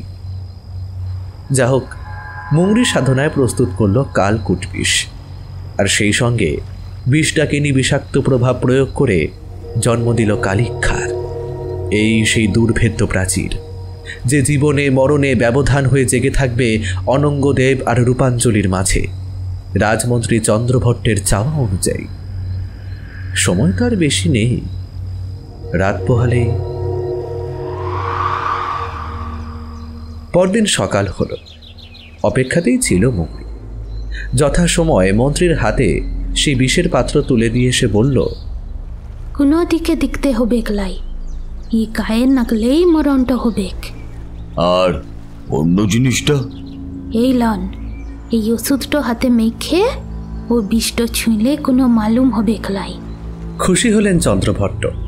সুরভির সুরক্ষার দিকটাও সুনিশ্চিত করে রেখেছে মুংরি। আর ওই আড়াল?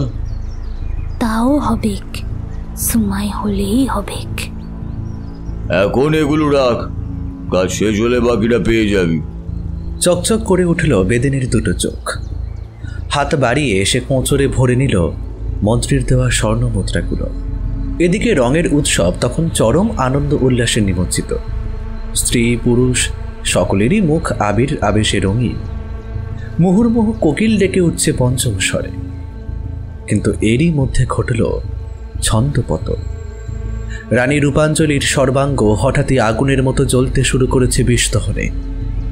উৎসব থমকে গেল। সবাই ছুটে এলো রানীর মহলে।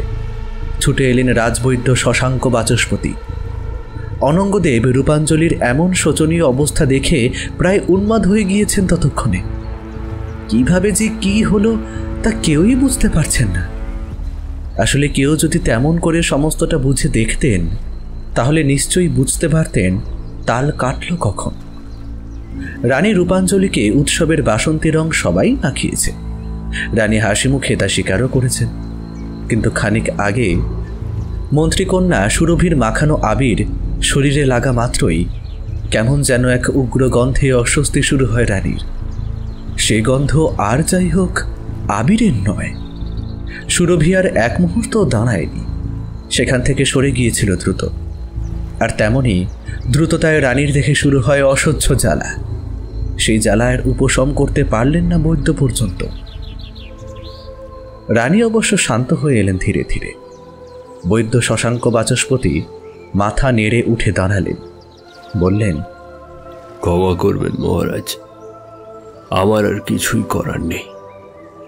কোনো এক অজ্ঞাত বিষ প্রবেশ করেছে মহারানীর দেহে, যার জেরে রক্ত দূষিত হয়ে গেছে তার। সেই বিষের দংশনেই মৃত্যু হয়েছে মহারানীর। মুহূর্তে আনন্দের উৎসব শোকের স্তব্ধতায় পরিণত হল। থেমে গেল নগর তোরণে বাজতে থাকা কাফি ঠাটে সাধা ধ্রুপদ ধামার সঙ্গীত। প্রবল হাহাকারের রোল উঠল রাজপ্রাসাদ জুড়ে। প্রতিটা মানুষই বাকরুদ্ধ। রানী রূপাঞ্জলি আর নেই। বিনা মেঘে কেমন বজ্রপাত, কিন্তু এরই মধ্যে একজন পাথরের মতন স্থির। তিনি শুধু ভাবছেন, বিপদ আসবে তা তো তিনি জানতেন, কিন্তু তা এত শীঘ্র। আমি জানতাম বিপর্যয় ঘটবে, আমি জানতাম। শুধু যে এত দ্রুত সে বিষয়ে কোনো ধারণা ছিল না আমার, ধারণা ছিল না। জ্যোতিষবিদ্যা কখনো মিথ্যে বলে না, মিথ্যে বলে না। স্বগতোক্তি করলেন রাজজ্যোতিষী মাল্যবান। বসন্তের উচ্ছ্বাস ম্লান করে রাজকীয় উপাচারে বাসন্তী সমা রানী রূপাঞ্জলির শেষ কৃত্য সমাপন হল। শ্মশান ভূমিতেই শিশুর মতো ডুকরে কেঁদে উঠলেন প্রেমোন্মাদ অনঙ্গদেব।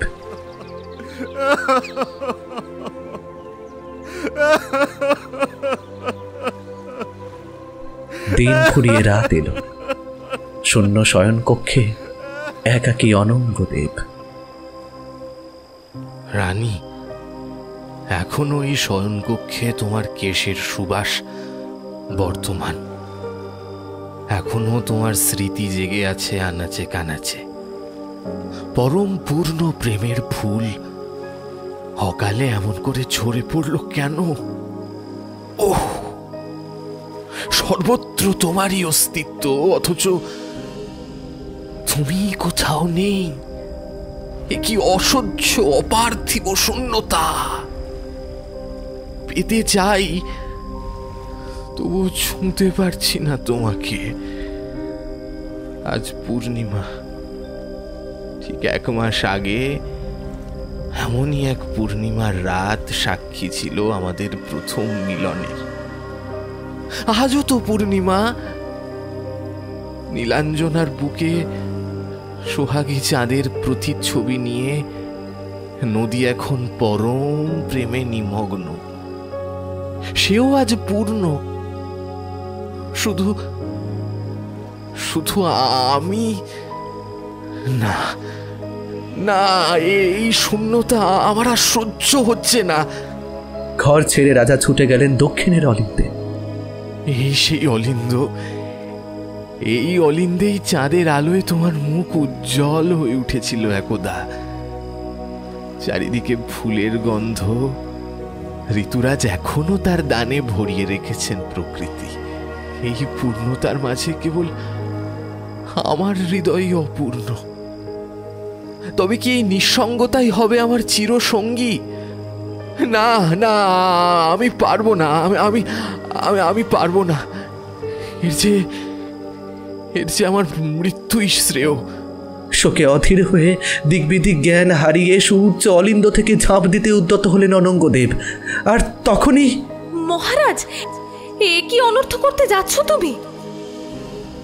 রানী, তুমি? অনর্থ? কিসের অনর্থ? চরমতম অনর্থ তো ঘটে গেছে। মৃত্যু আমার থেকে কেড়ে নিয়েছে তোমায়। যেখানে তুমি নেই সেখানে আমি থাকবো কেমন করে? হ্যাঁ, কে বলেছে আমি নেই? তুমি আমার অর্ধাঙ্গ। আমি তোমার মধ্যেই মিশে আছি। সত্যি রানী, তুমি আছো? এই বলে রাজা প্রবল আলিঙ্গনে প্রিয়তমা রানীকে বুকে টেনে নিলেন। তারপর সব চুপ। শুধু বসন্ত পূর্ণিমার চাঁদনি রাত বয়ে চলল আপন খেয়ালে। অশোক তরুর রক্তিম ফুলগুলি সাক্ষী থাকলো পার্থিব আর অপার্থিব দুই কেন্দ্রের প্রেমময় সম্মিলনের। কিন্তু না, মিলন নয়। তৃষ্ণার্থ অনঙ্গদেব, অশ্রু গড়িয়ে আকুল রূপাঞ্জলি, দুজনেই মিলতে চাইছেন কিন্তু পারছেন না। কি যেন এক অস্পর্শ অদৃশ্য আড়াল জেগে আছে দুজনের মিলন কেন্দ্র মূলে। কি হচ্ছে রানী? আমি আমি আমি কেন তোমায় তেমন ভাবে আপন করে পাচ্ছি না? হ্যাঁ, জানি না মহারাজ, আমার আর তোমার মধ্যে কিসের ব্যবধান। ছুতে চাই কিন্তু পারি না। এ কেমন অভিশাপ আমি জানি না। না, সত্যি জানেন না ওরা জানেন না যে ওদের দুজনের মাঝে অনন্তকাল ব্যবধান হয়ে জেগে থাকবে মন্ত্রী চন্দ্রভট্টের অসৎ ইচ্ছে আর বিষটাকে নিয়ে মংরি বেদিনীর গরল শক্তির নির্যাস, মংরির বিশেষ অভিজ্ঞেন বিষাক্ত অপচ্ছায়া কালিক্ষা। অবশেষে রাত ফুরিয়ে আসছে দেখে নিজেকে প্রিয়র আলিঙ্গন থেকে মুক্ত করে নিলেন রূপাঞ্জলি। তারপর বললেন, আজ আর সময় নেই মহারাজ, এবার আমায় যেতে হবে। তুমি তুমি তুমি চলে যাবে? যেতে যে আমাকে হবেই মহারাজ, আমি তো আর জীবিত নই। তোমার সঙ্গে আর তো আমার সারাক্ষণ থাকা চলে না। কেবল এই পূর্ণিমার রাতটুকু আমাদের একান্ত হয়ে থাক। প্রতি পূর্ণিমার রাতে জ্যোৎস্নার আলো মেখে আমি আসবো তোমার কাছে, এই দক্ষিণের অলিন্দে। বিগত চাঁদনি রাতগুলোয় আমরা যেমন একান্ত মুহূর্ত কাটাতাম এই অলিন্দে, ঠিক তেমনই। এবার আসি। কিন্তু কিন্তু আমার অতৃপ্তি, আমার হৃদয়ের অপূর্ণ আকাঙ্ক্ষা তা কি কখনো পূর্ণ হবে না রূপাঞ্জলি? তোমার অপূর্ণ স্বাদ পূর্ণ করার চেষ্টা করতেই আমি ফিরে আসবো বারবার। আসছে পূর্ণিমায় এমনই চাঁদের আলোয় দেখা হবে আমাদের। মধ্যরাত্রে এই দক্ষিণের অলিন্দে তুমি অপেক্ষা করো। এবার আমি আসি। অনঙ্গদেব সবিস্ময়ে দেখলেন রানী রূপাঞ্জলির শ্রীমূর্তি যেন রেণু রেণু হয়ে মিশে যাচ্ছে চন্দ্রালোকের সঙ্গে। গোটা আকাশে যেন অজস্র রূপোর কণা ছড়িয়ে পড়ছে। ধীরে ধীরে সেই অদ্ভুত মায়াজাল যেন পূর্ণচন্দ্রের মধ্যেই বিলীন হয়ে গেল।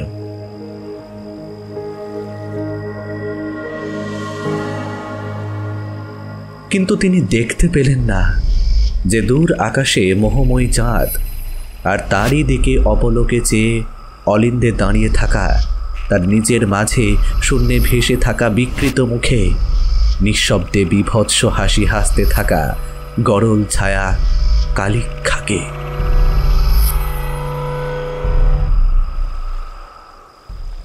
সেই থেকে মহারাজ অনঙ্গদেবের জীবনে শুরু হয়েছে এক অন্য মধুচন্দ্রিমা পর্ব। কেটে গেছে 7টা বছর। পূর্বতন মহারাজ আদিত্যদেব আজ আর নেই। দীর্ঘদিন সাংঘাতিক কুষ্ঠরোগে ভুগে চন্দ্রভট্টেরও দেহাবসান ঘটেছে। রাজবধূর বিষক্রিয়ার রহস্য কি তার হদিশ কেউই করেনি। কিন্তু চন্দ্রভট্ট যে পাপ করেছিলেন ধর্ম সে কথা জানতেন, তাই পাপী তার প্রাপ্য শাস্তি পেয়েছে। পিতৃহীনা অনাথা সুরভীরও তার কৃতকর্মের অনুশোচনায় সর্বস্ব ছেড়ে দেশত্যাগী হয়েছে। এদিকে রাজবংশ রক্ষার্থে অনঙ্গদেব দত্তক নিয়েছেন রাজ্যের এক সম্ভ্রান্ত বংশীয় সন্তানকে। তার নাম রেখেছেন রূপাঙ্গদেব। হয়তো এই নামটুকুর মধ্যেই তার আর রানী রূপাঞ্জলির চিরায়ত প্রেমকে শাশ্বত করে রাখতে চেয়েছেন অনঙ্গদেব। সমস্ত রাজকুলের মিলিত অনুরোধেও তার পক্ষে আর দ্বিতীয় বিবাহ করা সম্ভব নয়। তিনি যে রানী রূপাঞ্জলি ছাড়া আর অন্য কাউকেই স্ত্রীরূপে কখনোই স্বীকার করতে পারবেন না, এই ধ্রুব কথাটি তিনি অন্তর দিয়ে জানেন। আর জানে পূর্ণিমার চন্দ্রালোক। কিন্তু তাদের দুটি হৃদয়ে একে অপরের প্রতি যতই প্রেম থাকুক না কেন, তারা যে কখনোই পূর্ণ হতে পারবেন না এ কথা তাদের কারোরই জানা নেই।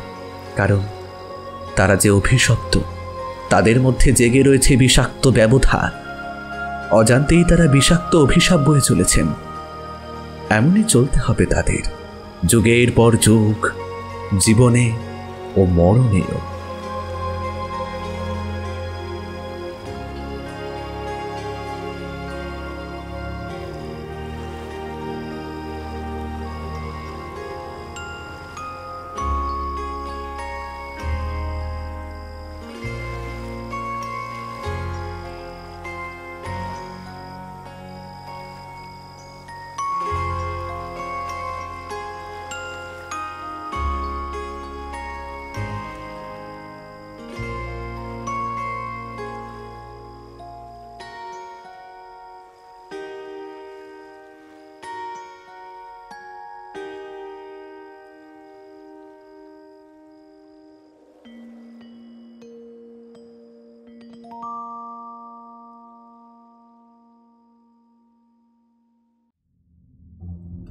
শেষ হলো তিনি তার কলমে, মুংরি।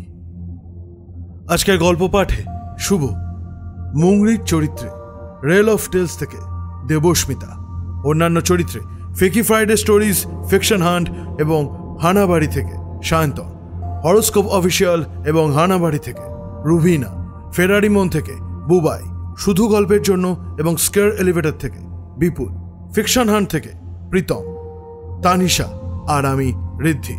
স্ক্রিপ্টিং দিশানি। এই সুন্দর প্রচ্ছদটা করেছে শুভদীপ ব্যানার্জি। আবহ, শব্দগ্রহণ, ভিডিওগ্রাফিক্স হানাবাড়ি প্রোডাকশন। পরিবেশনা এবং পরিচালনায় টিম হানাবাড়ি। তো বন্ধুরা, গল্পটা কেমন লাগলো? আশা করি ভালো লেগেছে। আর যদি ভালো লেগে থাকে তাহলে অবশ্যই লাইক করতে হবে, কমেন্ট করতে হবে এবং শেয়ার করে দিতে হবে তোমাদের আত্মীয় স্বজন এবং বন্ধু বান্ধবের কাছে, এবং তাদেরকে বলতে হবে আমাদের এই হানাবাড়ি ইউটিউব চ্যানেলটা যেন তারা সাবস্ক্রাইব করে পাশে রাখা বেল আইকন ক্লিক করে অল করে দেয়। বন্ধুরা, হানাবাড়ি এনেছে তোমাদের জন্য সুবর্ণ সুযোগ। তোমাদের মধ্যে যারা লেখালেখি করো, যারা ভয়েস অ্যাক্টিং করো, যারা পোস্টার বানাও, তারা কিন্তু আমাদের সাথে সরাসরি যুক্ত হতে পারো। কিভাবে যুক্ত হবে তার সম্পূর্ণ ডিটেলস এই ভিডিও ডেসক্রিপশনে দেওয়া রয়েছে। তাহলে বন্ধু, আজ এই পর্যন্তই। দেখা হচ্ছে পরবর্তী কোনো গল্পে। ততদিন ভালো থেকো, সুস্থ থেকো, হানাবাড়ির পাশে থেকো আর ভয় থেকো। শুভরাত্রি।